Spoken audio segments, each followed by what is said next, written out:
Vamos começar nossa Masterclass aqui pela Faculdade Térsios. É um prazer poder falar com vocês. Essa aula, evidentemente, vai ficar gravada para que a gente possa depois colocar nas redes sociais também da faculdade. E o objetivo é de conversar um pouquinho sobre um tema muito importante, que é o raciocínio clínico na emergência, pessoal. Então, antes de começar, queria me apresentar. Eu sou Thiago Grangeia, médico, formado pela Unicamp há muitos anos atrás. Eu trabalho lá na emergência da Unicamp desde 2007, preceptor de alunos, residentes. Já trabalho na emergência, então, há quase 20 anos. Eu sou pneumologista de formação, também trabalho como pneumologista em consultório e hospital. Tenho mestrado em clínica médica, estou terminando o meu doutorado, e eu coordeno a pós-graduação aqui de medicina de emergência da Faculdade Térsios, auxilio na criação de cursos, conteúdos, e nos cursos livres também da Faculdade Térsios. Estou aqui já na faculdade há quase 10 anos já, na Faculdade Térsios. Então, é um prazer ter vocês aqui e coordeno a atual pós-graduação de medicina de emergência da Faculdade Térsios. E o que a gente vai falar, pessoal, nessa aula especificamente é sobre o raciocínio clínico dentro do setor de emergência, né? E esse talvez seja um dos pontos mais importantes para quem trabalha na emergência, para quem deseja se transformar ou melhorar como emergencista. O raciocínio clínico ele é um aspecto dos mais importantes. Então, geralmente a gente entende o raciocínio clínico como um processo cognitivo que nos permite lidar com o problema do paciente, realizar diagnósticos, estabelecer planos terapêuticos. Uma descrição bem simples, mas o raciocínio é uma das habilidades mais importantes que nós temos dentro da medicina. A gente acaba desenvolvendo pouco, discutindo pouco sobre ela nos currículos mais antigos, vamos dizer assim, da medicina. Hoje acaba sendo incluído cada vez mais nos currículos mais recentes, sabendo da importância do raciocínio, e hoje tem um eixo de estudo de raciocínio dentro das principais faculdades, mas geralmente as pessoas já formadas dificilmente chegaram a discutir efetivamente como é que funciona o raciocínio, como é que o nosso cérebro funciona, e cada especialidade tem um raciocínio específico. Então é muito importante a gente entender o porquê que a gente raciocina, como é que o nosso cérebro funciona e o que isso tem de impacto dentro da emergência que pode me ajudar ou não a cuidar melhor do paciente. Então, de maneira bem simples, né, qual que seria a importância do raciocínio clínico, por exemplo, para nós, para as médicas, para os médicos, né? É o que nos permite chegar num diagnóstico específico e elaborar um plano terapêutico. É claro que para o paciente, sem um raciocínio, a gente não consegue chegar na cura, ou melhorar os sintomas, ou aliviar o sofrimento. Então, o raciocínio é o que nos permite um caminho de entender o que está acontecendo com aquele paciente, elaborar um plano terapêutico, elaborar diagnósticos, fazer o que precisa. Então, fundamentalmente, o nosso trabalho como médico envolve a gente conseguir raciocinar da melhor maneira possível. E por que a gente fala isso dentro da emergência, né? Dentro do setor de emergência? A emergência tem um raciocínio clínico muito específico. É claro que tem um raciocínio geral, mas tem um raciocínio clínico muito específico. Dentro da emergência, o processo de raciocínio ela começa sempre em fazer um diagnóstico sindrômico para depois chegar num outro diagnóstico etiológico. E, desculpe, a diferença na emergência é que na emergência, a gente faz diagnóstico enquanto a gente está entendendo o que está acontecendo com o paciente, a gente vai tratando enquanto entende, e a resposta das medicações, dos tratamentos que fazemos vão ser importantes para a gente confirmar ou não os diagnósticos que estamos fazendo. É diferente, por exemplo, do que acontece no ambulatório. Vem um paciente com uma queixa crônica, por exemplo, por exemplo, na pneumologia, alguém que tenha, por exemplo, tosse há 8 meses. Então, eu vou ter um tempo de entendimento, de exame físico, de pedir exames complementares, de chegar no diagnóstico final. A partir daí, começamos um tratamento específico. Na emergência, não. O paciente chegou, especialmente na sala de urgência, ele já demanda um tratamento específico sem que eu saiba exatamente o que ele tem de final, sem saber o diagnóstico etiológico. Se eu ficar esperando fazer o diagnóstico etiológico de um paciente com insuficiência respiratória e não cuidar da insuficiência respiratória, eu não consigo chegar no diagnóstico. O paciente vai parar antes. Se o paciente chega em choque e eu quero saber se ele tem um choque por tamponamento cardíaco e chegar no tamponamento antes de cuidar do choque, de dar volume, de dar droga vasoativa, eu não vou ter tempo para conseguir chegar no tamponamento. Então, a emergência exige um raciocínio onde a gente parte do diagnóstico sindrômico, e na emergência não são muitos. Então, choque, insuficiência respiratória, sepse, coma e dor torácica, que é uma queixa que a gente entende como síndrome devido à sua importância, e a partir do momento que eu reconheço essas síndromes, já me exige tratamentos específicos e que vão me permitir estabilizar o paciente para chegar no diagnóstico etiológico, como, por exemplo, embolia pulmonar, infarto, pneumonia, AVC e muitos outros. Então, ao receber um paciente na emergência, eu preciso entender que diagnóstico sindrômico ele tem, e quando ele entra na sala de urgência, dificilmente ele não vai ter um desses diagnósticos, então ele vai ter choque, ele vai ter insuficiência respiratória, vai ter sepse, vai ter coma torácica. Então, entendendo que diagnóstico sindrômico ele tem, eu vou ter um caminho de raciocínio para cada uma dessas síndromes, e esse caminho de raciocínio me levará a diferentes diagnósticos etiológicos. E, além disso, na emergência, o diagnóstico e o tratamento eles vão ser realizados ao mesmo tempo. O que significa isso? Eu estou entendendo o que o paciente tem e começo a fazer tratamento. Eu vou dar aqui um exemplo para a gente poder fazer. Então, eu não vou esperar chegar no infarto para tratar o paciente.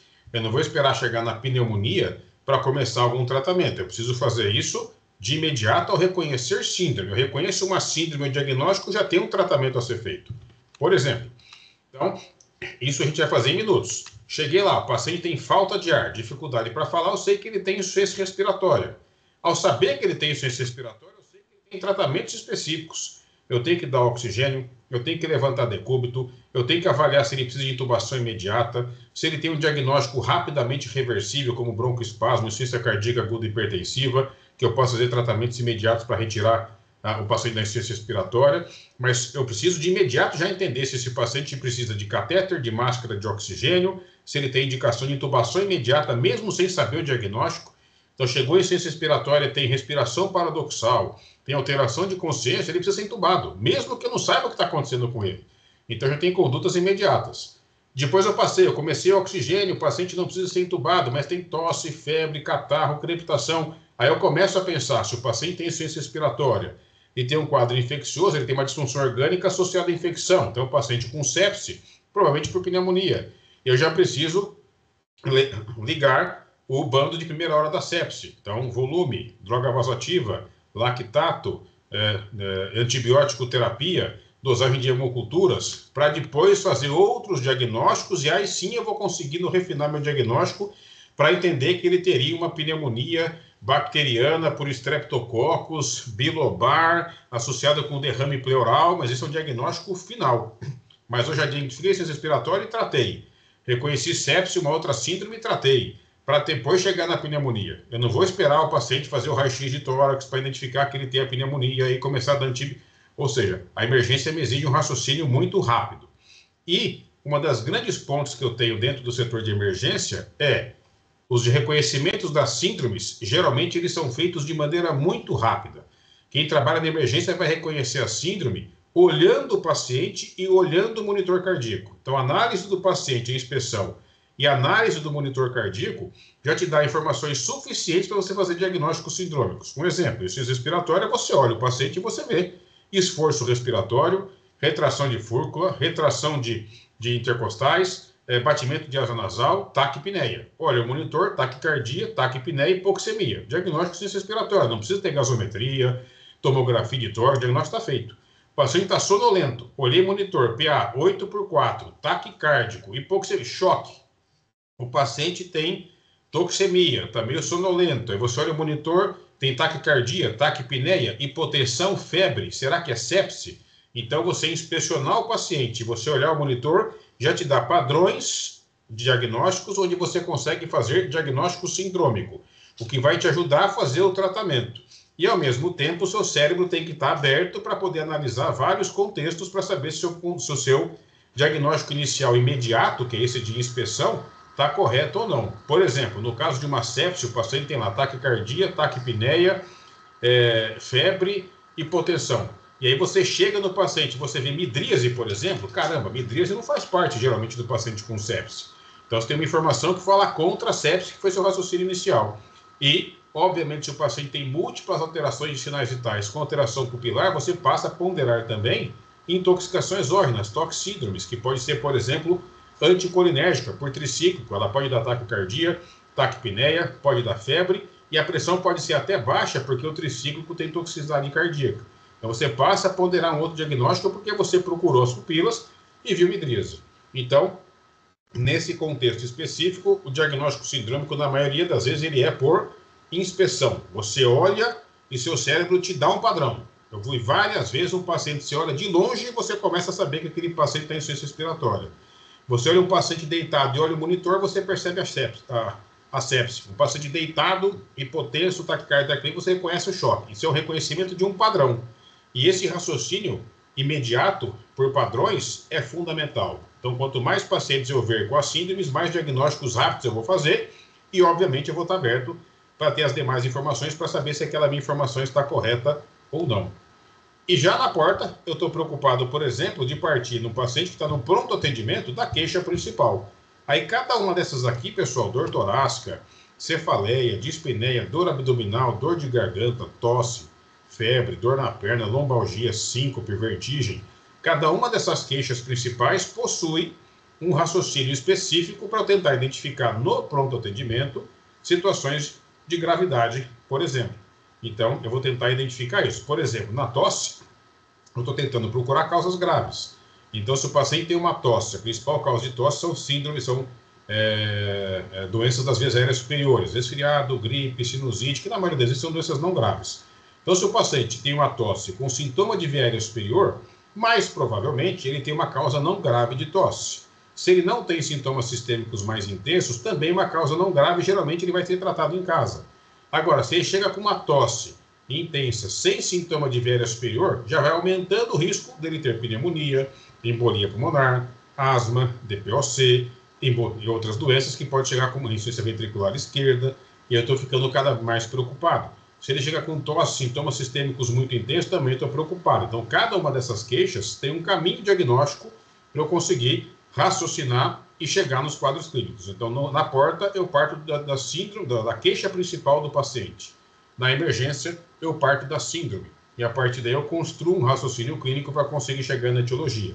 Lembrando que na emergência, ao fazer um diagnóstico sindrômico, trata-se. Ao fazer um segundo, trata-se. Até eu vou tratando, todo diagnóstico que eu faço requer um tratamento para que o paciente esteja o mais estável possível para eu conseguir fazer um tratamento da sua doença etiológica.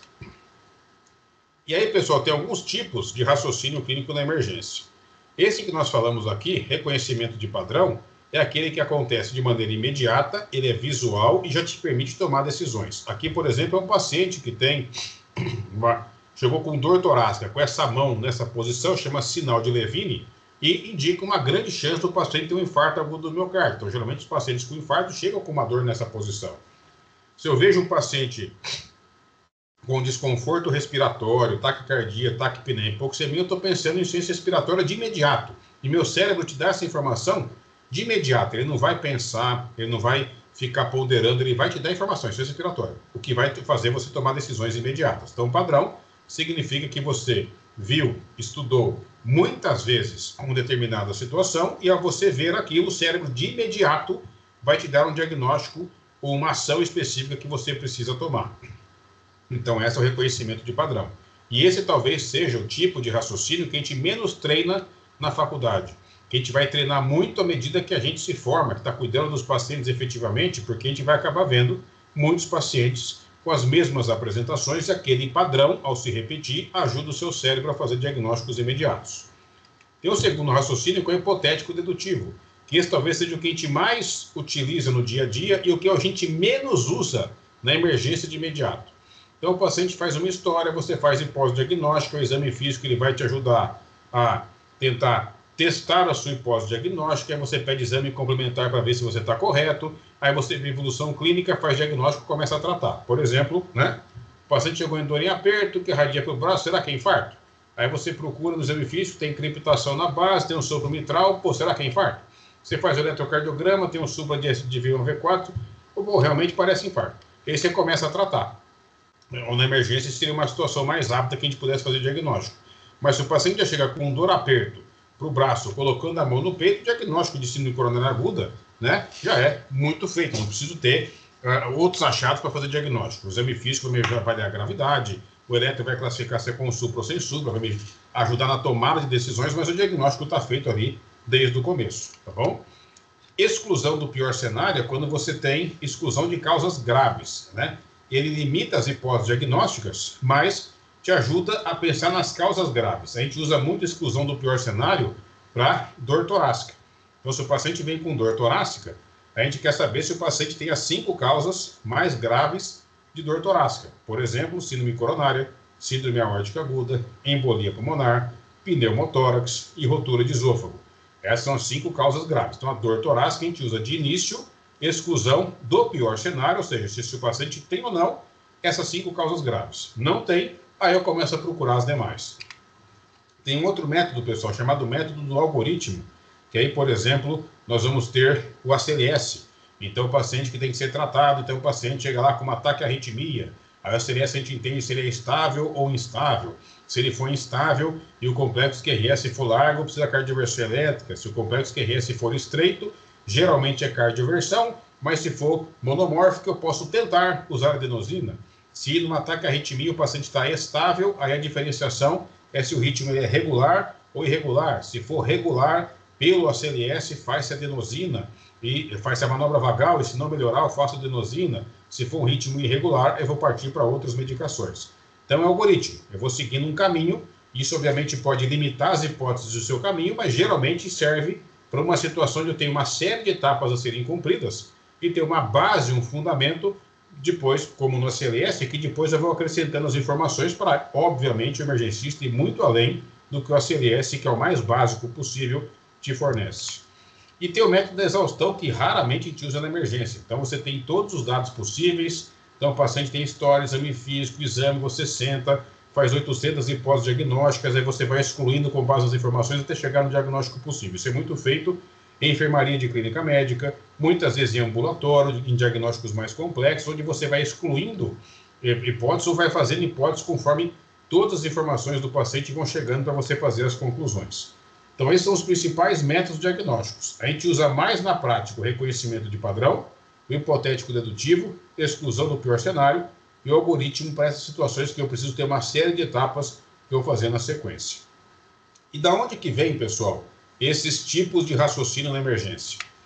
Aí começamos a pensar ou lembrar, que eu sei que é uma pergunta chata para fazer no momento, como é que o nosso cérebro funciona, como é que a gente pensa no dia a dia, como é que a gente tem o pensamento na prática. E entender isso nos ajuda a entender como é que os tipos de raciocínio acabam funcionando. E especialmente como os erros de raciocínio podem acontecer. Então, geralmente, existem vários tipos de teoria de pensamento, de raciocínio, e uma das mais usadas, aí os nomes não são muito criativos, dizem para a gente que o nosso cérebro tem 2 pontos principais. Na parte mais frontal, existe o sistema 1 de raciocínio, que ele é intuitivo, subconsciente e é onde se desenvolve aquele reconhecimento de padrão. Então, é aquele que faz, por exemplo, a gente ter tarefas automáticas todos os dias. Por exemplo, eu vou sair de casa, vou para o meu trabalho eu sempre faço o mesmo caminho, eu ligo o carro sempre apertando o botão, virando a chave, e se eu não prestar atenção, geralmente eu chego no meu trabalho sem nem lembrar do caminho que eu fiz, que eu faço aquilo tantas vezes todos os dias, que aquilo é automático, aquilo é um padrão, aquilo é intuitivo. O nosso cérebro ele funciona 70% a 80% do tempo nesse sistema, porque gasta menos energia, o cérebro quando está cansado vai usar mais esse sistema, porque a gente não quer gastar muita energia, então é aquele negócio automático, eu saio de casa, pego o meu carro, dou marcha ré, saio da garagem e chego onde eu tenho que chegar seguindo o mesmo caminho, fazendo o mesmo caminho, às vezes eu nem lembro do caminho, se tem árvore, se tem placa, porque aquilo é automático, eu passo ali todos os dias, é um padrão. Na emergência a gente já viu que é um padrão de ver um paciente lutando pela vida de respiração, esforço respiratório, batimento de asa nasal, taquipneia, ele está em insuficiência respiratória, não precisa ter informação nenhuma mais para reconhecer isso. E contra esse sistema 1 eu tenho chamado sistema 2, que ele é mais posterior, é hipotético dedutivo, ele faz uma análise, é consciente e eles acabam se interconectando. Então o sistema 2 é o sistema mais analítico, ou seja, ele analisa se tiver alguma coisa que sai fora do padrão, ele te dá um alerta. Por exemplo, estou indo para o meu trabalho todos os dias por aquele mesmo caminho, sistema 1 automático, nem lembro do caminho, porque aquilo todo dia eu faço a mesma coisa. Então, para mim, aquilo é automático. Se eu fechar o olho, eu consigo chegar lá também.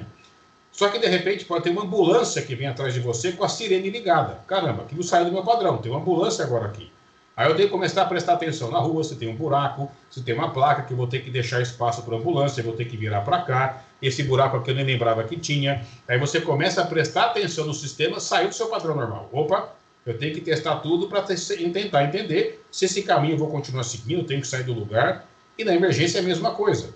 né? Se você tem lá um paciente com insuficiência respiratória, que você acha que tem insuficiência respiratória, por exemplo, que está com taquipneia, esforço respiratório, só que você chega lá, não tem esforço respiratório, é só taquipneia, você começa a falar, caramba, geralmente insuficiência respiratória é para ter esforço respiratório, é para ter batimento de asa nasal, intercostal, então somente taquipneia pode não ser insuficiência respiratória, pode ser um outro diagnóstico, pode ser ansiedade, dor, acidose metabólica. Então o sistema 2 vai te dar um alerta. Ó, meu amigo, falta esforço, falta isso, falta aquilo. Você quer seguir com o seu raciocínio automático assim mesmo? Ele vai te dar um alerta. Então nosso cérebro tem que estar aberto para receber esses alertas. A gente vai funcionar, na maioria das vezes, com o sistema 1. Ele vai te dar sempre coisa automática. Ó, pensa isso, é isso, é isso, é isso.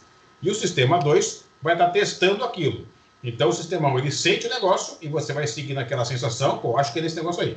Eu estou sentindo que é isso. E o sistema 2 também tem que achar a mesma coisa. Se os dois conversam e chegam numa convergência, ok, você vai seguir em frente. Mas se o sistema está falando para você, ó, meu amigo, talvez isso aqui não seja adequado, talvez aqui tem que pensar outra coisa, isso aqui não faz parte desse diagnóstico. É a maneira da gente conseguir pensar sobre isso, tá bom? E a partir dessa interação que podem surgir ou não erros de raciocínio. E por que a gente aprende, por exemplo, sobre erros de... A gente pode saber como é que o raciocínio funciona. Por que a gente aprende também sobre erros de raciocínio? Porque eles vão acontecer. Eu vou apresentar aqui para vocês 5 erros geralmente comuns de raciocínio clínico que eu já cometi todos, muitas vezes na minha vida. E a gente entender por que eles acontecem, os mecanismos, é importante para a gente minimizar a chance da gente errar. Isso, obviamente, vai ser fundamental para que a gente possa fazer diagnósticos mais corretos, não errar, não fazer plano terapêutico errado, não ficar frustrado na nossa profissão e, evidentemente, para que o paciente receba o melhor tratamento que ele puder receber. Então, pessoal, que nessa figura tem os principais fatores que vão influenciar o sistema 1 a funcionar, ou seja, pode influenciar no seu raciocínio automático. O primeiro deles é disponibilidade, que está aqui em cima. A disponibilidade significa que se você viu recentemente um diagnóstico que você ficou muito emocionado de fazer ou de ver, você vai ter aquilo mais frequentemente na sua mente. Ou quando você está numa situação de pandemia, caramba, Covid. Todo paciente que chegasse com tosse era Covid. Não tinha mais pneumonia bacteriana, não tinha mais asma, todo mundo era Covid. Ou dengue, o paciente está com febre e dor no corpo, todo mundo é dengue. Esquece que tem meningite, que tem pneumonia, que tem diarreia aguda. Então está tão disponível na sua mente que você rapidamente fala, febre, dor no corpo é dengue. E você esquece que tem outras possibilidades. Falta de ar, tosse na pandemia é igual a Covid. Né? Ou fiz o diagnóstico a semana passada de um diagnóstico que eu nunca fiz na vida de tétano. Então esse paciente que chega aqui com dor no corpo e febre tem tétano também. Então tem que tomar cuidado quando um diagnóstico está muito fresco na minha mente ou muito frequente na minha mente para não achar que todo mundo que chegar com quadro clínico tem aquilo. E quem vai fazer isso é o sistema 1, porque ele vai estar reconhecendo um padrão. O padrão que eu estou vendo tantas vezes aqui de febre e dor no corpo é dengue. Logo, todo mundo vai ter dengue. Então tem que tomar cuidado nesses casos para efetivamente procurar outros achados que possam indicar diagnósticos alternativos. Um outro fator, ambiente. Então, 99,3% dos ambientes de emergência do nosso país são superlotados, tem muita gente, é muito barulho, tenta se organizar da melhor forma, mas realmente a demanda é muito grande, especialmente no SUS, mas também na rede privada, fila de espera enorme, sala de urgência lotada. E aí, se eu não conseguir focar minha atenção naquele paciente, eu posso estar obtendo informações erradas, né? Então, vai estar acontecendo barulho no telefone, é o acompanhante que está falando, são 3 pacientes na sala de urgência, 3 monitores, 3 equipes falando na sua orelha. Então, se você não conseguir focar a atenção naquilo que está fazendo, não é ficar frio o ambiente. Se você não focar, você não toma uma decisão. Então, se eu preciso resolver um problema grave naquele paciente, eu vou focar minha atenção completamente nesse paciente. Para que, se eu focar a atenção, eu consiga ter as informações que se juntem e façam sentido para o sistema 1 me dar o melhor diagnóstico sindrômico possível. Senão, eu não consigo ver, por exemplo, que aquele paciente que está sonolento, né, e que está, por exemplo, em coma, ele tem um AVC. E eu fico pensando que ele está dormindo, que ele está com alguma intoxicação exógena, mas ele tem uma alteração neurológica aguda, ele tem uma alteração neurológica focal, ele tem anisocoria. Mas eu vejo que está sonolento, vê o sinal vital está um pouco hipertenso, não está tudo bem, eu começo a prestar atenção no outro, então eu tenho que tomar muito cuidado para que eu consiga ter todas as informações que eu precise naquele paciente para tomar decisão. Então, Quando o ambiente está muito bagunçado, é muito barulho, é muita gente, é uma situação de muito risco, porque o seu sistema 1 pode não funcionar e você pode não ter os diagnósticos imediatos mais corretos. Então, tomar muito cuidado nessa situação. Emoções. Então, se a gente está chateado, nervoso, muito feliz, bravo, irritado, isso também pode inibir o sistema 1, tanto com emoções positivas e negativas, porque o sistema quer ficar no automático, eu quero resolver aquela emoção, eu quero resolver porque eu estou feliz, eu quero resolver minha tristeza, eu quero resolver meu problema, então você desfoca do que está acontecendo na sua frente, e é um risco também para que você possa tomar decisões erradas. E, obviamente, na experiência. E aí todos nós temos que ter humildade, porque todos os dias da nossa vida a gente vai lidar com situações para as quais a gente não tem tanta experiência. E aí, se eu tenho um colega mais experiente, uma pessoa mais experiente na equipe, independente de qual tipo de formação ela tenha, pode ser enfermagem, fisioterapeuta, nutricionista, o médico, a médica, o docente, sei lá quem for, é o mais experiente para aquela situação. E aí, obviamente, se eu sou inexperiente, eu posso não ter as informações para ter um padrão e para reconhecer um diagnóstico inicial mais correto, né? Então, se é uma emergência cirúrgica, eu tenho um cirurgião emergencista do meu lado, talvez seja mais prudente eu conversar com ele do que eu, que tenho menos informação da emergência. Ou, vou fazer um parto, por exemplo, não faço parto há 20 anos, um exemplo, e outra enfermeira faz parto todos os dias, 15 por dia. Obviamente, quem vai avaliar com mais precisão o que está acontecendo é a pessoa que tem mais experiência. Então, essas situações são arriscadas. E o sistema 2, pessoal, é o sistema que está checando o meu diagnóstico imediato. É ele que está fazendo as análises, tem alguma coisa que sai do padrão, né? Lembrando que o nosso cérebro vai funcionar no padrão na maioria das vezes. E o que pode inibir o sistema 2? Super confiança. Caramba, esse diagnóstico eu nunca erro. Isso aqui eu acerto toda vez. Isso aqui não tem jeito. Então, se eu estou muito confiante nesse nível, opa, desce do pedestal, analisa as informações que tem risco de você errar. Cansaço e privação de sono. O cérebro vai querer funcionar no automático, só no sistema 1. Então, o que o cérebro der de informação automática, ele vai usar. E você vai estar bloqueado de você checar se está correto ou não. Então, dei plantão 48 horas. Não dormi na noite anterior por algum motivo. Caramba, eu preciso pensar com muita calma e tomar muito cuidado para fazer os diagnósticos e fazer os condutos no paciente. E feedback e competência lógica é uma situação na qual eu fiz uma avaliação do paciente, eu preciso depois, se eu fizer diagnóstico, exames, entender se aquilo que eu fiz faz sentido ou não. E aí só consigo fazer isso vendo a evolução do paciente. Então está na emergência, entrou na enfermaria, eu preciso ir lá depois. Pô, como é que o paciente evoluiu? O diagnóstico que eu pensei estava correto, o que eu fiz deu certo, não deu certo, os exames depois que saíram está tudo correto, legal. Isso vai te dar informação para o seu sistema 2 trabalhar em outras situações, em outros casos, para te ajudar a tomar as decisões e você não fazer diagnósticos tão rápidos e incorretos pelo sistema 1. E aí podem surgir alguns erros de raciocínio. Eu vou apresentar aqui para vocês 5 dos mais comuns, pessoal. Esse daqui eu já fiz umas 345 vezes na minha vida, que é o fechamento precoce. Você tem a tendência de se apegar a uma hipótese diagnóstica inicial, ignorando evidências que reduzem a probabilidade do diagnóstico querido. Ao fazer um diagnóstico, você para de pensar. Então você fica tão emocionado que você fez um diagnóstico que você simplesmente ignora que pode acontecer qualquer coisa. Caramba, eu fiz um diagnóstico de uma meningite por listeria.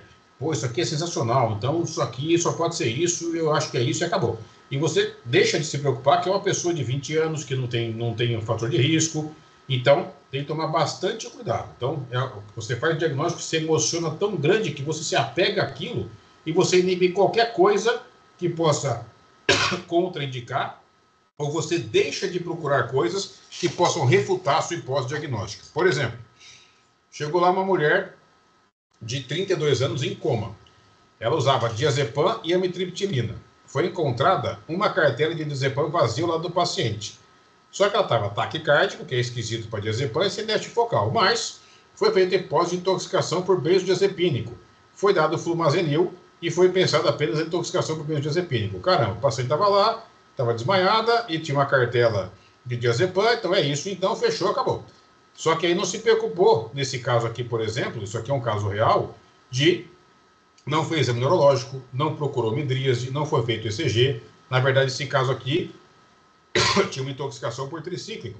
E aí eu fico tão emocionado, caramba, estava em coma cheio de diazepam, então o diagnóstico é benzodiazepínico, vou tratar isso. Só que eu deixo de procurar, por exemplo, fatores que refutariam isso. Aqui eu já tenho um taquicardia esquisito, né, benzodiazepínico da taquicardia. Não procurei midríase, que é um achado na intoxicação por amitriptilina, por tricíclico, da intoxicação anticolinérgica, que daria taquicardia e midríase. Então, na verdade, eu fiquei tão emocionado com o diagnóstico, fiquei tão feliz, que eu esqueci de procurar outras coisas. Isso é um erro chamado de fechamento precoce. Um outro erro que é bastante comum chama diagnosis momentum. Vai tendo uma hipótese diagnóstica que vai se tornando definitiva à medida que várias pessoas vão propondo e mantendo a mesma hipótese no paciente. O diagnóstico ele fica preso no paciente. Por exemplo, chegou lá um paciente, 67 anos, tem insuficiência cardíaca. Ele chegou com tosse, calafrio, crepitação. O diagnóstico dado foi insuficiência cardíaca descompensada, a famosa ICC, que foi repetido sempre na passagem do plantão. Ah, o paciente tem ICC. Então, todo o plantão era ICC. Ah, o paciente tem ICC, então tem que dar diurético, oxigênio, mas não está melhorando muito. Só que se esqueceu, fundamentalmente, que o paciente tinha extremidade quente, ele tinha tosse, ele tinha calafrio, então ele tinha uma infecção, possivelmente sepse, piorando o quadro clínico, descompensando uma insuficiência cardíaca. Mas o diagnóstico não era exclusivamente ICC, né? Então, fala-se ICC, porque tem um padrão, e aquilo fica sendo repetido, e a gente não checa o que aconteceu. Então, esse erro acontece substancialmente porque a gente aceita o diagnóstico feito por um outro colega, não que a gente tenha que duvidar, mas a gente não faz a reanálise do paciente, avalia como é que ele chegou, como é que foi a admissão, se o diagnóstico está correto, se eu consigo ter uma impressão diferente. Então, todo paciente de emergência que eu recebo, eu preciso ter a minha própria impressão. Não porque a gente duvide dos colegas e acha que eles façam uma análise ruim, mas porque as coisas podem modificar, o paciente pode dar outras informações, eu posso ter informações diagnósticas a mais, então eu sempre tenho que ter uma reavaliação. Como é que o paciente chegou? Como é que o senhor estava? Qual era a queixa do senhor? O que aconteceu com o senhor no caso desse homem aqui? Para conseguir chegar no diagnóstico e não ficar rotulando o paciente, que é um diagnóstico momento. Um outro chama viés de disponibilidade. Ele fala considerar um diagnóstico mais provável por vir mais rápido à mente. A influência de casos que vimos recentemente superestimando a prevalência de uma doença. O subdiagnóstico também ocorre. A gente acabou conversando um pouquinho lá naquele planilha de erros. Então, quanto mais rápido veio o diagnóstico à mente, isso porque eu estou emocionado com o diagnóstico, eu fiz o diagnóstico agora recente, é um diagnóstico muito frequente, que eu vim com a frequência mais rapidamente na mente. Então, por exemplo, uma mulher de 20 anos com diarreia, febre, vômito e dor abdominal leve. Não tem doença prévia. A hipótese que foi feita foi porfiria aguda, porque você fez, no ano de semana passada, um diagnóstico de porfiria, que pode dar dor abdominal, pode dar numa paciente jovem, só que, obviamente, o diagnóstico é muito raro. Então, não se considerou, por exemplo, sepse, diarreia aguda, outros são muito mais frequentes. Então, vem à mente um diagnóstico que você fez, se emocionou tanto, caramba, então tem que investigar a porfiria desse quadro clínico, por mais que não tenha a probabilidade de ser, porque ele vem à mente. Então, tem que tomar cuidado, porque eu deixo de considerar hipóteses muito mais frequentes, chamado viés de disponibilidade. Um outro chama falácia de Gambler, que é a tendência de você acreditar que se um diagnóstico apareceu em vários pacientes, não vai aparecer no próximo, ou vice-versa. A probabilidade vai ser influenciada pelo diagnóstico de outros pacientes. Por exemplo, um homem de 20 anos tem tosse, rinorreia, febre baixa e obstrução nasal há 2 dias. O médico já atendeu nesse plantão 5 pacientes seguidos, para os quais o diagnóstico foi resfriado comum. Então, eu já atendi 5 resfriados. Esse eu começo a ficar com raiva, né? Cara, mas eu atendi 5 resfriados, o próximo não é resfriado. Então, como já atendeu 5, chegou esse paciente com febre baixa, eu vou dar antibiótico, porque não é possível que seja resfriado comum, então tem que ser sinusite e eu vou dar antibiótico. Ou o inverso. Então, você aposta em um diagnóstico, por isso o gambler, né, que é o apostador, porque você aposta porque você já viu tantos casos semelhantes que você analisa a probabilidade do outro baseado no que você já viu. Você acaba não individualizando o tratamento. E aí é um grande risco, especialmente no pronto atendimento. A gente pode ver várias lombalgias mecânicas. E aí chega o outro, caramba, deve ser lombalgia mecânica também, vou apostar. Ou não, deve ser uma lombalgia por um caso de neoplasia metastática. Então você começa a apostar porque você está tão cansado de ver um diagnóstico que o seu cérebro tenta ou ir no automático falando que é a mesma coisa, ou ele te muda. Não é possível que você vai atender um outro com esse diagnóstico. Então tem que tomar cuidado quando a gente vê muitos pacientes com diagnósticos semelhantes. E o último erro que a gente vai apresentar, que tem, só para ter ideia, são mais de 80 erros de raciocínio, que a gente apresentou 5 deles. Então, ao invés de representatividade, a tendência de superestimar o diagnóstico devido à presença de um número crescente de achados, a despeito de uma baixa probabilidade clínica. Então, até pode ser aquilo, só que é tão pouco provável que não deve ser correto. Por exemplo, um homem está aqui em São Paulo, na região metropolitana de Campinas, onde estou, de 28 anos, relata febre, sudorese, mialgia, artralgia depois de picada de um mosquito. Ele não viajou e mora na área metropolitana de Campinas. E aí a hipótese foi malária, coletou gota espessa, para plasmódio, malária está correta. O paciente pode ter sudorese, febre, depois piscar mosquito. Só que não tem malária aqui no Campinas desde 1900 não sei quanto. Então não faz sentido pensar em malária, né? Então é mais provável ser dengue, chikungunya, zika, sei lá o que for, mas não malária, febre amarela. Então malária não é uma possibilidade, embora seja correto, mas naquele quadro clínico não faz sentido. Então são viés de representatividade. E aí, pessoal, muitos erros vão acontecer e nós temos que lembrar fundamentalmente de alguns sinais vermelhos, chamadas red flags, né? Então, que pode acontecer no nosso cérebro, que pode levar a risco de raciocínio. Por exemplo, se o diagnóstico foi sugerido por outro médico. Então, se a gente não fez o raciocínio daquele caso, tomar muito cuidado. Pode fazer você fazer fechamento precoce. Se você aceitar o primeiro diagnóstico que veio à mente, na maioria das vezes vai estar certo. O sistema 1, que é o que vai dar um diagnóstico muito rápido, ele está certo em 70%, 80% dos casos. Então, é ótimo de ter bons padrões e aceitar o que vem do sistema 1. Só que se eu aceitar sem testar e sem buscar informações, eu posso cometer erros, tá bom? Fechamento precoce também. Se você esteve distraído durante a avaliação do paciente, você pode não ter informações suficientes para tomar as melhores decisões, porque você não consegue reconhecer os padrões. Você não consegue ter as informações para testar, inclusive, o seu diagnóstico mais rápido que foi feito. Então, tomar cuidado. Estou distraído, opa, para e começa do zero. Todos os erros. Se você está muito cansado, caramba, estou muito cansado, estou exausto, então é melhor, às vezes, ou descansar um pouco, que às vezes não é possível, ou você ficar muito atento. Aí esse é o caso onde você não deve aceitar diagnósticos de imediato com muita rapidez. Caramba, sempre tem que estar perguntando, será que é isso mesmo? Será que é isso mesmo? Será que é isso mesmo? Para que você possa ajudar os pacientes, né? Se a apresentação clínica do paciente é habitual, ou seja, esse caso clínico está aparecendo tudo corretinho, caramba, realmente tem tosse, tem catarro, tem taquicardia, taquipneia, tem febre, o paciente está toxemiado, tem crepitação na base direita, uma pneumonia com sepse, parece tudo ok. Ou, se eu não identificar essa apresentação clínica, ela for diferente, eu não considerar, eu posso ter problemas, né? Se eu considerei outras doenças além das habituais, então isso é muito importante. Se eu não fizer isso, eu posso ter fechamento precoce. Então parece pneumonia, mas será que pode ser uma pneumonia viral? Será que é uma pneumonia bacteriana? Será que pode ser uma pneumonite, por exemplo, por alguma intoxicação exógena? Então eu tenho que tomar bastante cuidado. E se eu fiz algum julgamento de valor nesse paciente? Então, o julgamento de valor pode, obviamente, nos levar a ter emoções que podem bloquear o sistema 1 e fazer eu tomar decisões incorretas a respeito daquele paciente. Então, tomar cuidado nesse viés afetivo, tá bom? E aqui, pessoal, a maneira de a gente tentar, de alguma forma, minimizar os erros. Então, sempre ter feedback. Eu sempre buscar informações de feedback, se aquilo que eu pensei, se aquilo que eu fiz diagnóstico está correto ou não. Tempo planejado significa que se tiver uma ação muito importante para fazer para um paciente, por exemplo, intubação, equipe, nós vamos intubar, todo mundo para, sequência rápida de intubação, então vamos pré-oxigenar, vamos começar as medicações de indução, vamos fazer o bloqueador neuromuscular, então vamos fazer isso. Então todo mundo está parado para seguir aquela ação em conjunto.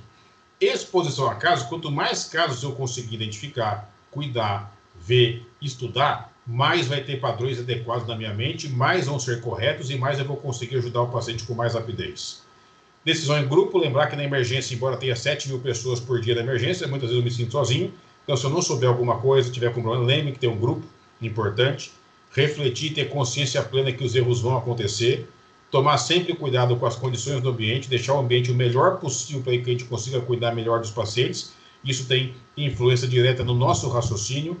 E usar, ocasionalmente, algumas situações importantes, checklists pode ajudar a gente a seguir um padrão, seguir um caminho, até que aquilo esteja muito bem fixado na minha cabeça. Então, esses aqui são elementos que nós podemos fazer para reduzir os erros de raciocínio. Mas o principal é saber que eles vão acontecer e aqueles pontos que nós comentamos nas bandeiras vermelhas, naquele slide do que pode influenciar o sistema 1 e o sistema 2, pode ajudar bastante a gente a reduzir o risco dos erros de raciocínio, tá bom? Então, pessoal, era isso que eu queria conversar com vocês sobre os erros de raciocínio. Queria saber quem está